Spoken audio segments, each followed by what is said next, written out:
Chapecó enfrentou a maior crise de saúde da história, gerando mais empregos, fazendo mais obras e projetando o futuro.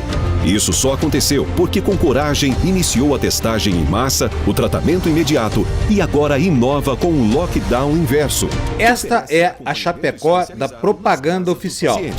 O resultado está aí. Uma cidade valente que enfrentou o dragão da Covid distribuindo ivermectina, cloroquina e testes para quem quisesse. 15 leitos em enfermaria Covid. Mas você sabe, né? Propaganda é propaganda. E nessa aqui, os dados estão, digamos assim, meio enviesados. Aqui tem prefeitura. De acordo com dados que o próprio município informa ao Ministério da Saúde, ele ocupa a posição de número 632 no ranking das piores cidades brasileiras em relação ao número de óbitos por 100 mil habitantes provocados por Covid. São 283 mortos para cada grupo de 100 mil habitantes. O que é que isso significa? Significa que exatos 4.938 municípios brasileiros têm uma posição melhor do que a de Chapecó em relação à mortalidade pela Covid. Se essa taxa de mortalidade estivesse valendo para todo o território nacional, sabe quantos mortos já teríamos hoje no Brasil? 601.206. Cruz credo. A cidade é muito rica graças ao agronegócio. Ela é a capital brasileira da avicultura. Tem 27 aves para cada habitante. As granjas e abatedouros empregam 15 mil venezuelanos. Eles vieram no arrasto dos parentes que os abatedouros trouxeram anos atrás, quando buscavam nos imigrantes desesperados a mão de obra barata de que necessitavam para tocar o negócio em frente. Este aí é o atual prefeito, dando uma amostra do espírito acolhedor da comunidade que recebeu tão bem os venezuelanos. Quem vai ficar aqui é o dia inteirinho trabalhando, limpando, arrumando, cortando grama, varrando este pátio. Por quê? Porque é assim que funciona. Não tem nada de graça aqui. Nem para vocês foi fácil na Venezuela, mas para brasileiro também é difícil. Vamos enquadrar vocês naquele emprego certo. Mas avise os amigos venezuelanos que vocês têm contato. Não venham para Chapecó, porque não vai ter mais. Nós vamos ajudar quem está aqui e fechar a porta. Quem perder emprego ganha uma passagem. Bora. Perdeu o emprego, pega a passagem e volta para a Venezuela. Se Brasil é bom para trabalhar. O emprego que tem, não perca. Chegue antes, saia por último, respeite a empresa, respeite o patrão, respeite os seus colegas, dedique-se ao máximo. Depois dessa calorosa acolhida, os serviçais venezuelanos retribuem prestando atenção ao sermão que o prefeito gosta de fazer. Por que veio para o Brasil? Porque todo acabou, entrou um governo que destruiu tudo. Vocês querem o Maduro no governo lá na Venezuela? Não querem? Que não. Mas daí querem o Lula aqui também, né? Não querem também. Porque o PT aqui diz que vocês têm uma boa democracia lá. Não, mentira. PT diz que vocês estão muito bem lá. Chapecó ficou famosa há quase 5 anos quando uma tragédia se abateu sobre a cidade e um acidente aéreo dizimou praticamente todo o time local, a chapecoense. Apesar desse trauma, o futebol continua bem popular por aqui. Ô Tite, você não é técnico do time do PT, seu idiota. Ou sua anta. Você é técnico da seleção de todos os brasileiros. Mas tudo isso que você viu até aqui, futebol, venezuelanos, só serve mesmo para mostrar com clareza qual é a motivação por trás dos passos do prefeito. Vamos reagir diante do momento que estamos vivendo. O que importa mesmo é isto aqui, é a linha do tempo das mortes por Covid em Chapecó. E ela mostra que durante todo o ano passado, a cidade, ainda na gestão do prefeito anterior, vinha conseguindo enfrentar a doença com sucesso relativo. A pandemia recrudesceu um pouco entre agosto e setembro, mas serenou em dezembro. E neste ponto da curva, quando João Rodrigues toma posse, a cidade, que até então vinha seguindo as regras de distanciamento recomendadas pelo governo do estado, já tinha conseguido reduzir as mortes a menos de um caso por dia. Mas João Rodrigues chegou chegando. Este é seu primeiro ato administrativo, um decreto liberando geral, baixado no dia 1º de janeiro. Ele permitiu a liberação de todos os serviços não essenciais até a meia-noite, o funcionamento de praças e parques até às 8 horas da noite. Mandou abrir os bares e restaurantes até meia-noite e autorizou práticas desportivas coletivas para todo mundo com mais de 12 anos de idade. O reflexo veio em fevereiro. A curva de contaminações e mortes explodiu. A cidade, cuja média de óbitos era de 0,86 por dia na data da posse, chegou a enterrar 19 pessoas no mesmo dia. O senhor acha que esse decreto teve alguma coisa a ver com o crescimento que se verificou um mês depois da liberação plena da cidade ou não? Não, em absoluto, até porque o que deu aqui deu no resto do Brasil, então só daria aqui, né? Não daria em Araraquara, por exemplo, que lá os decretos lá foram sistematicamente, os decretos lá foram permanentes em Araraquara, né? Foi, ou seja, era lockdown, lockdown, lockdown, e depois eu quero comparar contigo os números de hoje, de Araraquara com Chapecó. Não, então o senhor acha que essa liberação não tem nada a ver com o que aconteceu depois, com essa explosão dos casos aí que o senhor nomina? Não, até porque se você ler bem esse decreto, ele se repete o mesmo de dezembro. Ele altera apenas o horário de funcionamento do comércio, não o funcionamento, é o mesmo. É o mesmo que mudou? em dezembro. Em dezembro eu não era prefeito. Em dezembro eu tinha 900 positivados.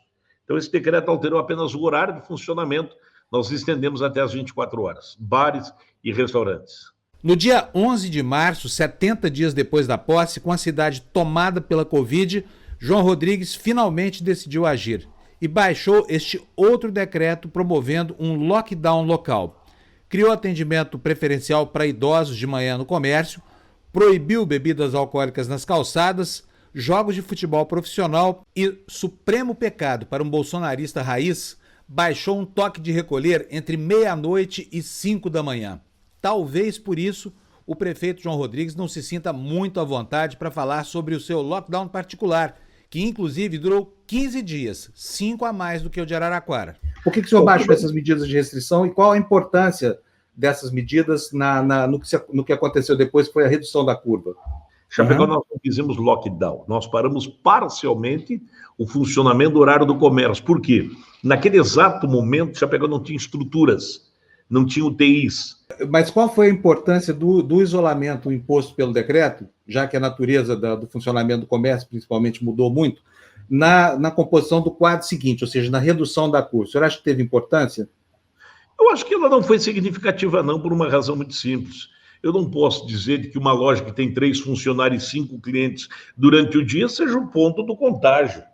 Agora, eu pego uma agroindústria que eu tenho em Chapecó, aqui o principal polo do Brasil, ela tem 10 mil funcionários, 5 trabalham simultaneamente, um do ladinho do outro, e não pararam de trabalhar. Com o lockdown, a curva de mortes baixou, mas nunca mais retornou ao nível que se verificava antes da posse de João Rodrigues. Tratada a pão de ló pela presidência da República, a cidade triplicou o número de vagas de UTI, enquanto o prefeito afundava o pé na compra de drogas sem nenhum efeito para a Covid. O protocolo do tratamento precoce também foi adotado. Atenção, prefeitos e governadores, não tenham medo. Abram suas portas, tratem os seus pacientes com tudo aquilo que é possível, pela ciência também, claro que sim. Mas permitam que os médicos que têm vontade de fazer o tratamento precoce façam. Dê apoio. Foi o que nós fizemos em Chapecó. Nós conseguimos localizar pregões e editais de licitação para 30 mil comprimidos de hidroxicloroquina, 150 mil de ivermectina, 292 mil de azitromicina, 190 mil doses de dexametasona. É a esse fetiche que, erroneamente, segundo os especialistas, João Rodrigues atribui o milagre que o seu lockdown produziu. O senhor investiu, o senhor comprou, o senhor fez várias compras de medicamentos do chamado kit Covid. A gente encontrou licitações, pregões, essa coisa toda. Eu encontrei pelo menos 45 mil comprimidos de hidroxicloroquina, uma quantidade grande de ivermectina. Como é que essa medicação foi usada? E qual foi o resultado que o senhor pode atribuir a ela no cômputo final? Bom, primeiro passo, quem receita remédio é médico, não é o prefeito. Eu não faço um protocolo oficial do município, eu não defino quais são os medicamentos que serão dispensados aos nossos pacientes. Quem define são os médicos. Nós tivemos, e me permite te fazer um exemplo agora, algo que ficou tanto chato, vergonhoso. O senador que está lá na CPI da Covid, que hoje é um combatente severo contra o tratamento precoce, Rodolfo Rodrigues. O que é que ele fez lá no comecinho do ano 2020? Ele fez uma live com os médicos amigos deles lá do estado dele, estavam nesta live, só para você ter uma ideia, a doutora Ana, doutor Fabrício, doutor Pedro e o Randolph. E o Randolph citou que vai homenageá-los no Senado da República pela qualidade de serviço e pelo resultado obtido. Pasmem, quais são os medicamentos que esses médicos usaram na própria live? Cloroquina, ivermectina, vitamina D e zinco. Ora, quer dizer, o Rodolfo vai homenagear os médicos que fizeram tratamento precoce. Mas prefeito, mas o senhor não está atualizando de maneira incorreta esse dado? Porque naquele momento da história, a hidroxicloroquina era uma droga que a ciência testava, de fato, né? Ele deixou de ser agora? Hã? E ela deixou Parece de ser? que sim, tem a recomendação da Organização Mundial de Saúde. Em julho de 2020, fiz uma live com médicos amapaenses que estavam na linha de frente da guerra contra o coronavírus. Naquele momento, todas as medidas contra a pandemia deveriam ser saudadas. O isolamento físico e os esforços que estavam sendo depreendidos pela ciência e pelos profissionais da saúde. Passado um ano da pandemia, a ciência já estabeleceu consensos. A Organização Mundial da Saúde já estabeleceu consenso de que a forma mais eficaz de derrotar o coronavírus e superar esse momento dramático em que vivemos é através de vacina no braço de todos os brasileiros. A história vai julgar o comportamento de cada um neste período. Alguns optaram por salvar vidas. Alguns insistiram na luta pela vacina. Nós nos incluímos neste grupo. Outros insistiram neste caminho trágico que nos leva a ter hoje, lamentavelmente, mais de 450 mil compatriotas mortos, que foi o caminho de infectar a todos. Chapecó enfrentou... Falando em bom português, a história do tal confinamento reverso é apenas um golpe de marketing que não se sustenta de pé diante do menor questionamento. Jair Bolsonaro. Mas ela é boa o suficiente para seduzir gente da qualidade desse aí, ó, que foi à cidade, adotou e fez profissão de fé no negacionismo. Eu não sei como salvar vidas. Eu não sou médico, não sou enfermeiro. Mas eu não posso tolher a liberdade do médico, ou até mesmo do enfermeiro. Ele tem que buscar uma alternativa para isso. Só que os números são eloquentes demais. É preciso ter muita fé no bolsonarismo para achar que Chapecó é um exemplo a ser seguido. A cidade está no rabo da fila da mortalidade da Covid e se serve como exemplo é exatamente do que não deve ser feito. Os dados de Chapecó é isso aí. Fundamentalmente é isso, mas eu não parei por aí. Chapecó é exemplo para o país hoje.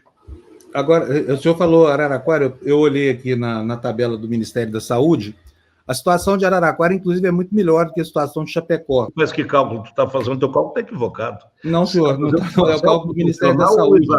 Cálculo Araraquara, faz cálculo Araraquara, vamos lá, ponta, números. O número de mortes por 100 mil lá é menor do que o de Chapecó. O que faz... O senhor pediu para comparar, eu estou comparando aqui. Não, comparar mesmo. Quantas cepas foram testadas em Araraquara?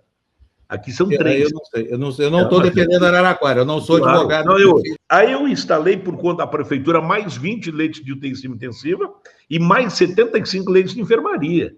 Sem dinheiro do Ministério da Saúde, por conta da prefeitura de Chapecó, diferente de Araraquara. Mas eu acho que Araraquara não é um bom parâmetro para Chapecó, porque em tudo Araraquara está melhor do que Chapecó. Mas é o melhor parâmetro para Chapecó. Sobre isso que o senhor fala, mas o senhor está em desvantagem, porque os números deles são melhores do que os de Chapecó, muito melhores. Muito melhores. É que tu está. Fala do dia, fala então vamos falar do mediamente.